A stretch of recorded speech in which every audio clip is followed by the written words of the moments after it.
نجو اور نبیلہ دونوں خاموش اور مضطرب تھیں۔ وہ صورتحال جاننے کی خواہشمند تھیں اور یہ خواہش بالکل فطری تھی۔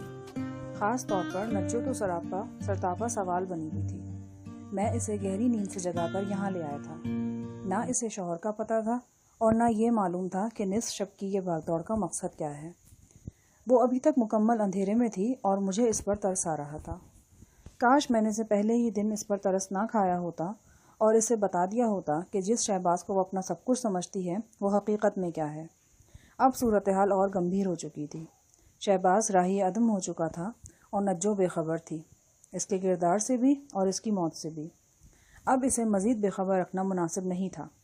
میں نے سوچا اسے کچھ نہ کچھ بتا دینا چاہیے، کم از کم وہ حقیقت کا سامنا کرنے کے لیے تیار ہو جائے گی۔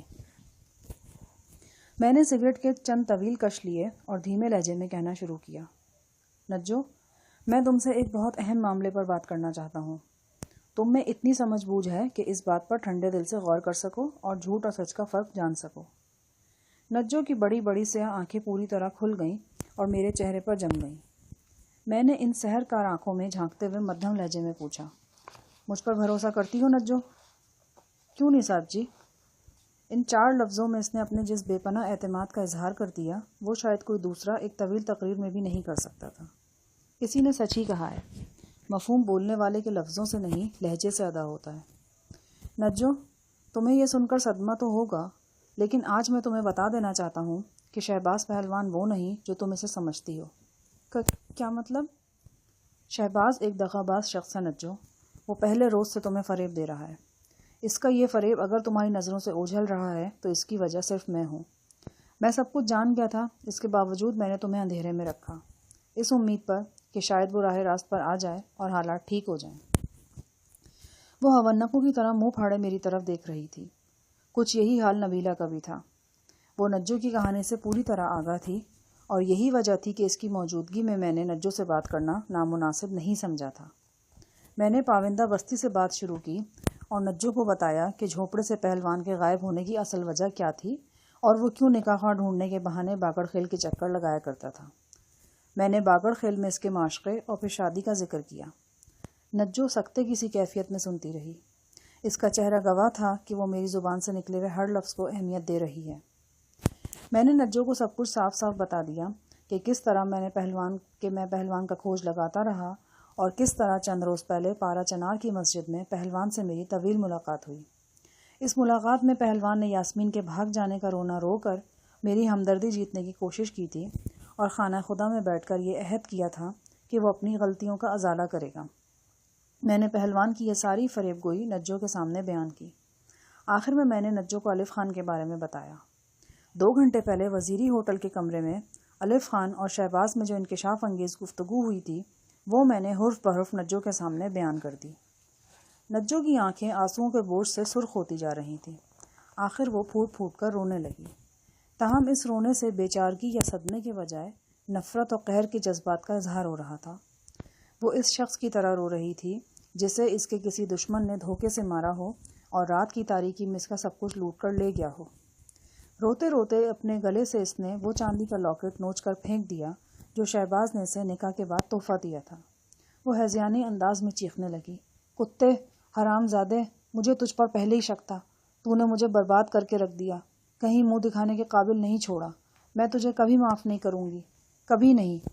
اس نے اپنی کلائیاں زور زور سے مسحری کے بازو پر ماری اور کئی سترنگی چوڑیاں ٹوٹ کر انگیٹھی کے آس پاس بکھر گئیں۔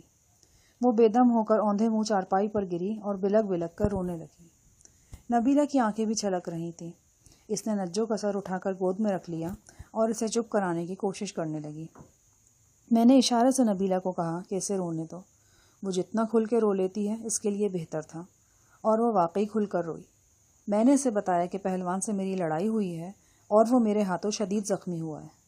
نجو کے ہونٹوں سے بے ساختہ بددعا نکلی، مر جائے وہ، رب کرے شام سے پہلے اس کا جنازہ اٹھے، اس کی بہنیں لاوارث ہو، کوئی انہیں بھی 7-7 ہزار میں بیچے۔ وہ بول رہی تھی اور روتی چلی جا رہی تھی۔ میں نے نجو کے سامنے پہلوان کی سیاہکاریوں کا کوئی ثبوت پیش نہیں کیا تھا، لیکن سب سے بڑا ثبوت انسان کے اندر کی آواز ہوتی ہے، اور یہ آواز نجو کو بتا رہی تھی کہ میں جو کچھ کہہ رہا ہوں 100% درست ہے، اور حقیقت بھی یہی تھی کہ میں نجو سے کچھ چھپانا نہیں چاہتا تھا، پہلوان کی موت بھی نہیں۔ میں نے یہ اطلاع دینے کے لیے اسے ذہنی طور پر تیار کر لیا تھا اور اب اسے کسی بھی وقت میں بتا سکتا تھا کہ جس بھیڑیے نے اس کی عزت کو اپنے خونی جبڑے میں بھنبوڑا تھا اور اب اس کی برباد عزت کی لاش کو گلی گلی میں گھسیٹنا چاہتا تھا، میں نے اس کا سر کچل دیا ہے۔ اب وہ کسی امام مسجد کی بیٹی کو، کسی نجو یا کسی یاسمین کو گھات لگا کر شکار نہیں کر سکے گا۔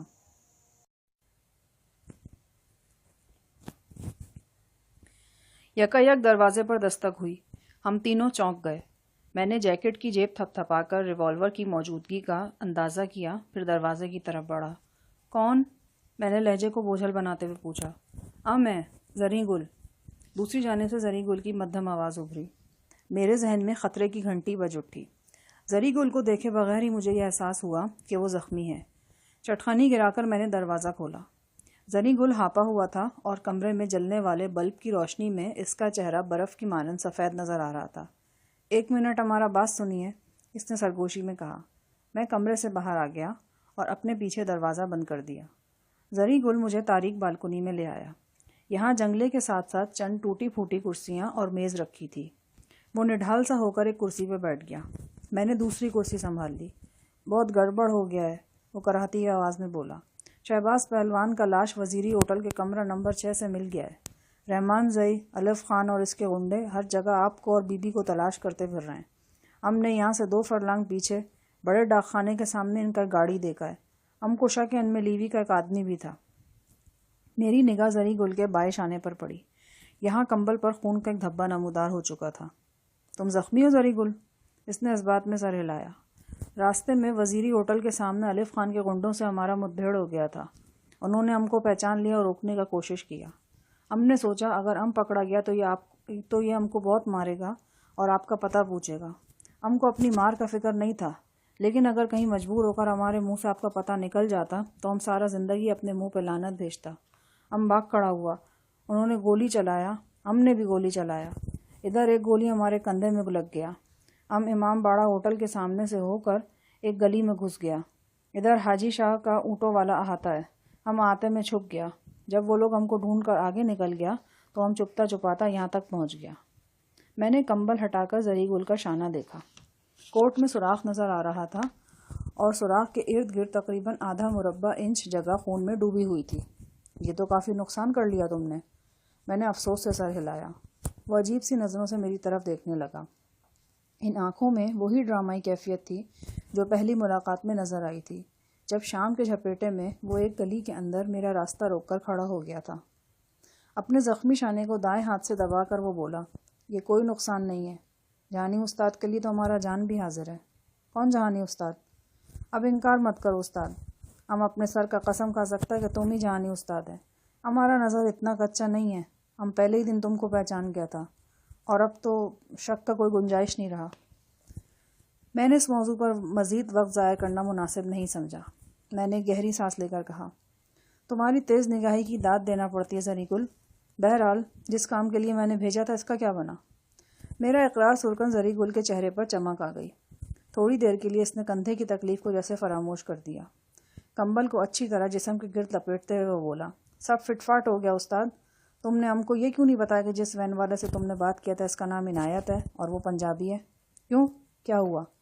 یہی عنایت تو ہے جو ہمارے بہنوئی کے بھائی کا پک اپ چلاتا ہے۔ ہم نے اس سے صبح سویرے پشاور جانے کا بات کیا تو وہ فوراً سمجھ گیا۔ بہرحال مختصر بات یہ ہے کہ اب بات بالکل پکا ہو گیا ہے۔ اپنا گھڑی دیکھو، 2:30 بج گیا ہے۔ ٹھیک 1.5 گھنٹے بعد عنایت پک اپ لے کر نیچے ہوٹل کے دروازے پر آ جائے گا۔ پک اپ میں فروٹ کا کریٹ لدا ہوگا، لیکن یہ کریٹ صرف دکھانے کے لیے ہوگا۔ اندر سے پک اپ کا باڈی بالکل خالی ہوگا۔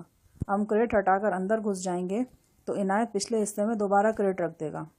ہم نے پک اپ میں کھانے پینے کا انتظام کر دیا ہے، بلکہ بچے کو ادھر پیشاب میشاب بھی کرانا پڑا تو اندر ہی کرا لے گا۔ ادھر ہم فتح ہوٹل سے چلے گا تو پشاور جا کر ہی اترے گا انشاءاللہ۔ زریں گل کی کارکردگی قابل قدر تھی۔ اس نے جو کچھ کیا ضرورت کے عین مطابق تھا، لیکن وہ جو خود ساتھ جانے کی بات کر رہا تھا میری سمجھ میں نہیں آ رہی تھی۔ وہ زخمی تھا اور اس کا ساتھ جانا کوئی ایسا ضروری بھی نہیں تھا۔ وہ میرے خیرخواہ کے طور پر مخالفین کی نظروں میں آ چکا تھا اور اسی لیے زخمی بھی ہوا تھا۔ میں نے اس کے زخمی شانے کے بارے میں پوچھا تو وہ بولا، ہم بالکل ٹھیک ٹھاک ہے جہانی صاحب، ہم نے اپنا گولی خود ہی نکال لیا تھا، ہمارے بھائی کے پاس گولی نکالنے اور پٹی کرنے کا سارا سامان ہے، درد کا گولی مولی بھی دیا اس نے ہم کو۔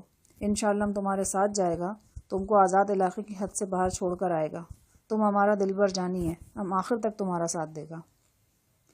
زری گل کا جوش و جذبہ دیکھ کر میں نے اسے سختی سے روکنا مناسب نہیں سمجھا۔